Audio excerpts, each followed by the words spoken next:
cerita seseorang anu istimewa ibadahna ka Gusti Allah. Malaikat Jibril usul ka Gusti Allah, ya Rabb, tolong beritahu saya, pangbejakeun ka abdi berenya ho abdi coba saha anu panghebat-hebatna jelema anu ibadah, panghebat-hebatna jelema anu ibadah saat ieu. Cak Gusti ulah nyaritakeun anu luhur pangkat nu hebat ibadah. Tingali di gunung Syria, di Lubnan aya guha, sok kadinya. Malaikat Jibril langsung datang kadinya, ya kering. Assalamualaikum.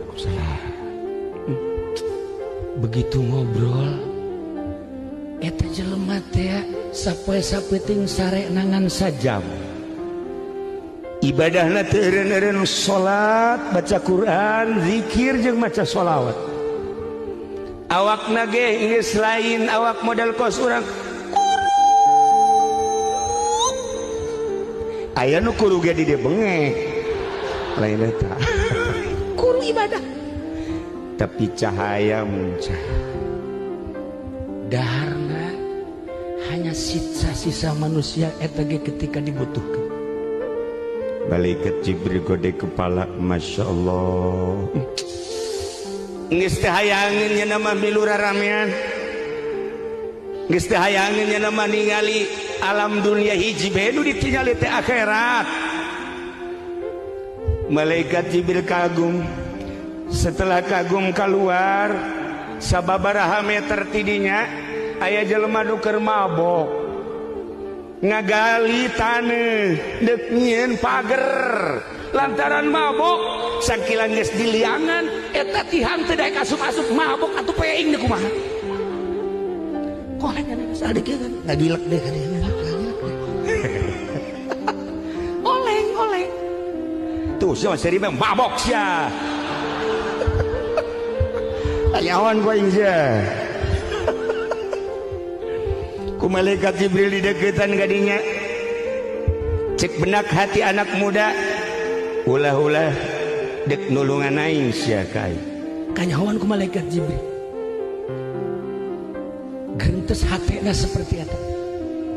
Langsung malaikat Jibril ngadeketan, kunyana dia omong, "Hei manusia, lamun maneh manusia, hei malaikat, mun anjeun malaikat, ulah coba-coba nulungan ka ulah. Ulah mah hiji bae minta tulung, Allah." Cek malaikat Jibril nu mabok ieu. Heran aing mah. Langsung jana bebeja, ieu Jibril utusan Allah, tidak mau tahu. Sekalipun Jibril lamun deuk nulungan ku teh bisa. Ieu Jibril Allah. Masya Allah. Isi mabok ieu. Ya Allah, mantak hati-hati. Pak Kapolsek nu mabok jangan setiapnya mabok tangkep. Jangan, rantai saja. Allah karim. Guys, malaikat Jibril usul ka Gusti Allah, ya Rabb. Aya dua sosok manusia nu aneh. Nu hiji ibadah di guha anu luar biasa, nu hiji pemabok. Tetapi aya perbedaan pandangan. Ya Allah, ya Rabb, nu mana nu sebenarnya nu istimewa menurut anjeun, ya Rabb? Lamun dicaritakeun mah panjang, cek Pangeran Jibril. Bejakeun kanu di guha nyana meureun ibadah teh hayang kapanggih jeung kaula. Kaula rek manggihan nyana setelah ngasupkeun gajah ka jero liang jarum 1000. Bejakeun kanu mabok janjana ge ngomongna ka aing bae sanajan mabok deh. Teu salat ge nyana ngomong Allah mah teleb. Sial teh nu mabok. Bejakeun aing nu agung, kula nu agung rek manggihan setelah 1000 gajah diasupkeun ka liang jarum. Sampaikan. Malaikat Jibril langsung datang deui ka guha. Ki, kula ibadah hayang kapanggih jeung Allah, hayang mi'raj. Allah bakal manggihan ka anjeun, alhamdulillah. Tetapi dengan dengan catatan ke Allah rek ngasupkeun heula gajah 1000 kaliang jarum. Oh, tama bahasa bahwa Allah moal datang berarti kain geus aing mah ibadah geus geus-geusan ku ari mah aing deuk ka kota deuk mabok ku ari mah. Dibalik Haji Jamal tah modelna.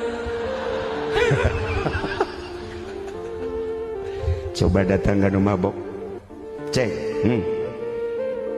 Allah bakal manggihan ka Aceng sebab Aceng ngomongna embung dibantuan ku makhluk hiji bae Allah bisa teu bisa ka Allah. Allah bakal manggihan iraha deuk manggihan anak ke lamun Allah geus gasupkeun gajah 1000 kaliang jarum. Mantap ceknya anak.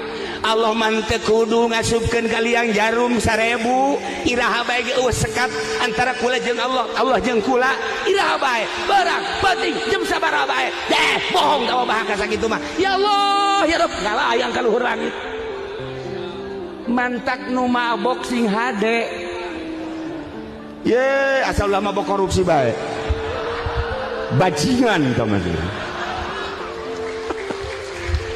Nah